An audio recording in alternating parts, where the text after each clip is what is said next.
Hey everybody, it is early Tuesday evening and I'm just getting ready to start this week's weekly reading vlog, and it occurred to me that I completely forgot to intro this video, so I've already started our first book for this week's reading vlog, but I'm gonna give you a little bit of a rundown, and I think to compensate we're gonna do 2 books in this reading vlog, so sorry about that. But I did mention in my last video, my spring reading recommendations or ideas video, that I wanted to read this book called The Garden of Small Beginnings by Abby Waxman.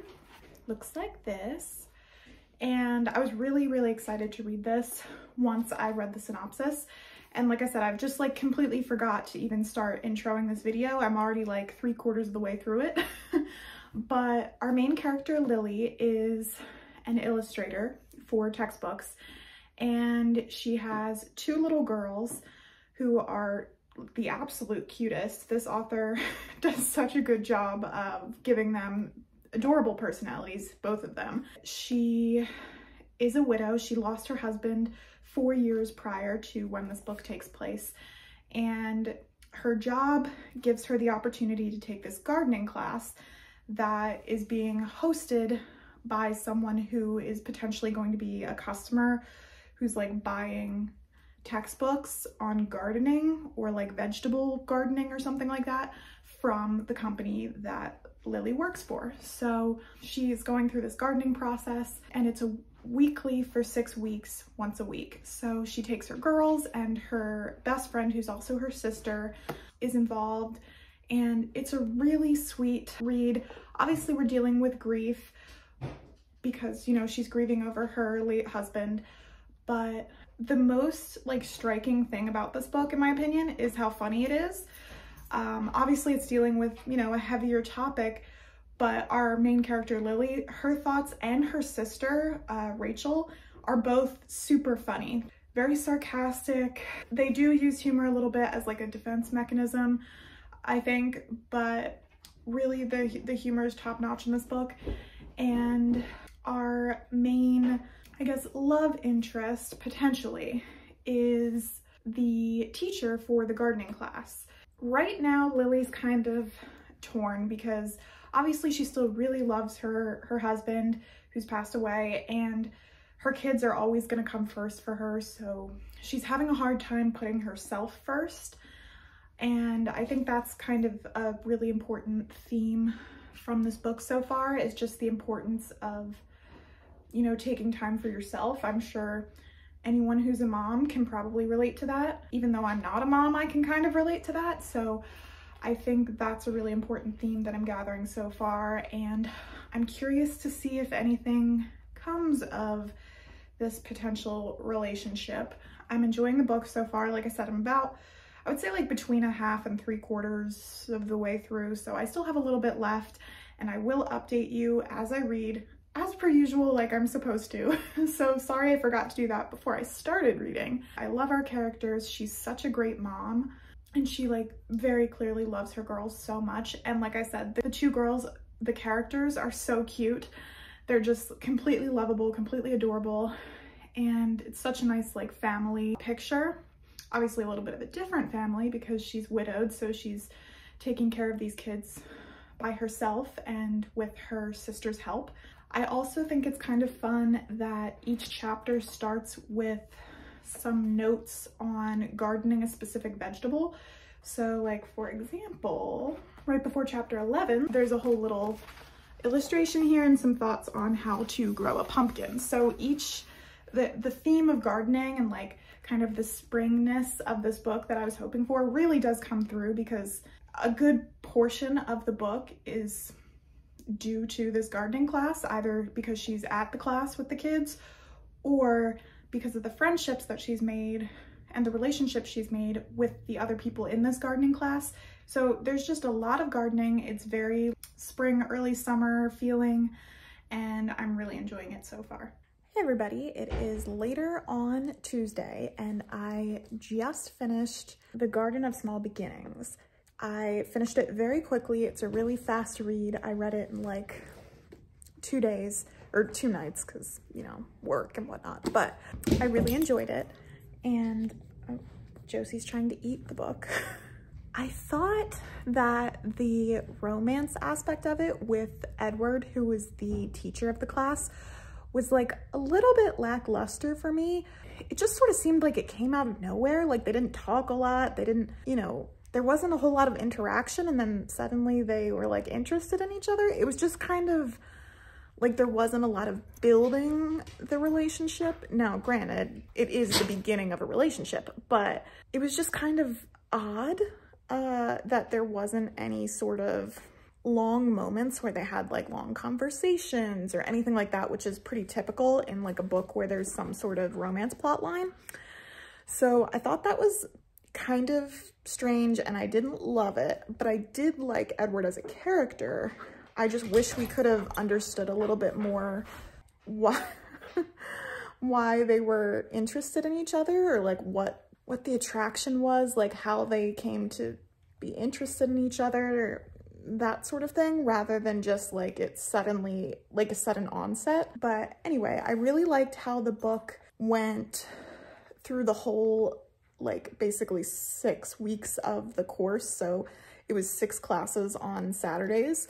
And so there's a chapter for like each class, the first class, the second class, the third class, and so on and so forth. All of the characters that were involved in the gardening, Jean, Angela, they were all like such interesting characters. And I actually thought that those characters were more developed than the relationship between Edward and Lily. I know, she doesn't get enough attention. As you can see, she's just lacking in attention. Lacking in attention. Yeah, I know.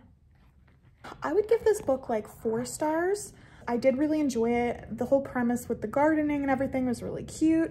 I think it had really good themes of moving on and trying to find happiness after a death and dealing with grief. I think I'm going to add a second book into this vlog that I'll pick up tomorrow night, and we'll just continue reading another spring-themed book. I'm thinking of doing another book from that spring-themed video just to keep it consistent. I will talk to you all tomorrow or whenever I pick up the next book. Hi everybody, it is Tuesday evening and I'm just ready to pick up my next book for this vlog, which is called By Ash, Oak, and Thorn, which is another one of those spring books from my last video. This is actually a kid's book. I'd say probably like 8 to 12, I think was the age range for this. It's a chapter book, but it looks like it's gonna be a cute little cozy fantasy. Because it's a kid's book, I can probably read it in one night. Or if I had, you know, like an hour or two just to like sit down and read, I could probably finish it really quickly. But the cover art on this is so beautiful. It's like reflective. It looks like a little forest with like these cute little gnomes. I don't know. I'm very excited to get into this. Hopefully it gives the spring vibes. It's like 60 degrees here today and gorgeous. So I'm just really in the mood to read something springy and foresty and something with good spring vibes. So I'm hoping that's what this will give me. I will check in with you once I start to read. Okay, I have to jump back in here really quickly because I literally just picked this up, and the first chapter in this book, no lie, chapter 1, a spring morning.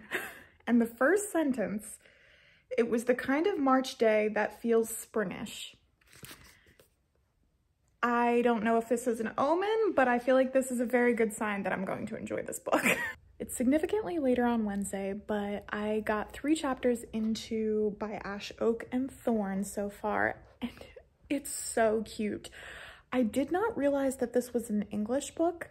There's definitely some references that I didn't expect, so I could immediately tell that this was written or published in Great Britain. Like, I think petrol's mentioned, which obviously in the US we would just call gas. But anyway, I thought that was really fun. And sorry, my dog is having a wrestling session by herself over there. Anyway, we've met our 3 main characters. They are called the Hidden Folk. And basically the Hidden Folk seem like they're like the protectors of nature.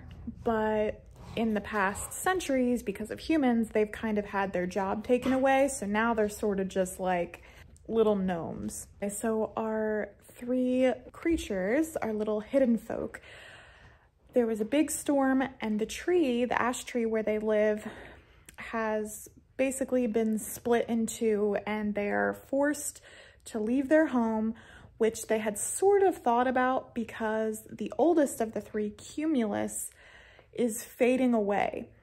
And by that, I literally mean like he has a hole in the palm of his hand and he seems to be fading, and they don't know why, but they suspect that they can figure it out by going to see their cousins and the oldest of the hidden folk. So they've set out on this expedition, and that's where we're at the moment, but it's already incredibly cute. All of the birds and animals can speak to the hidden folk. It's very cute so far. I'm enjoying it. Hey friends, it's been a little while since my last check-in, and I am about a third of the way through By Ash, Oak, and Thorn. I've finished the Ash section and I've just started Oak.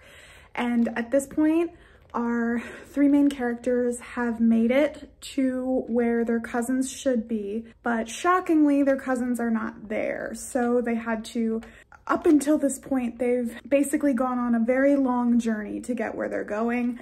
They've met a lot of fun forest creatures, a deer, an owl, a snake even. This has honestly been such a cute read so far. I'm really enjoying it. I'm curious to see where are the cousins, what happened to them, because it seems like they haven't been there for a very long time.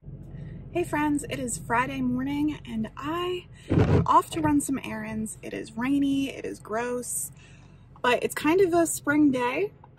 So maybe we got lucky in that sense that it matches the theme of this video. I'm going to get my hair done, naturally again, because it's raining. I have a few errands to run. I gotta pick some stuff up for Josie at the pet store. I gotta go to the library. So it's gonna be kind of a busy day. So I think I'll probably check in tonight to read the rest of the book. There's not that much left. I'm about halfway through at this point. So again, I'm really enjoying it, but yeah, it'll probably be tonight before I check in again. Hey everybody, it's Friday night and I just got through the second section of the book. So I just finished the Oak section. Our three little friends made it to their destination, but unfortunately their cousins were not there. However, they did meet one new friend, one new hidden folk named Sorrel, who they've become friends with. And they determined after a little bit that they needed to go to where the humans are, which they call the Mortals' Hive, but basically it's like a city. So they asked some of their pigeon friends to take them there. So they've just been flown to the city, and we are just about to find out what happens in the third section of the book, which is called Thorn. So I will check in once I finish the book, but I gotta say, this is just so cute. If you have like late elementary school kid, this would probably be really fun. Don't mind my Target receipt that I'm using as a bookmark. Good morning, friends. It is Sunday morning and I have just finished By Ash, Oak, and Thorn.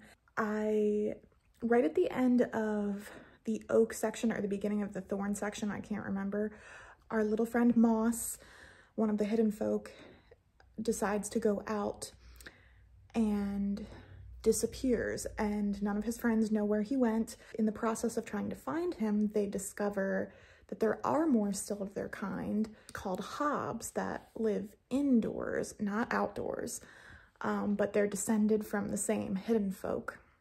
So they've found their people and they're very excited, and they learn about, you know, why they're disappearing, and they decide what they're gonna do to try to make it stop. And that is how the book ends. It's very sweet. I believe there's a second book, so I think this is actually a series of two, or maybe more than that. I'd have to look, but I know that there's at least one more.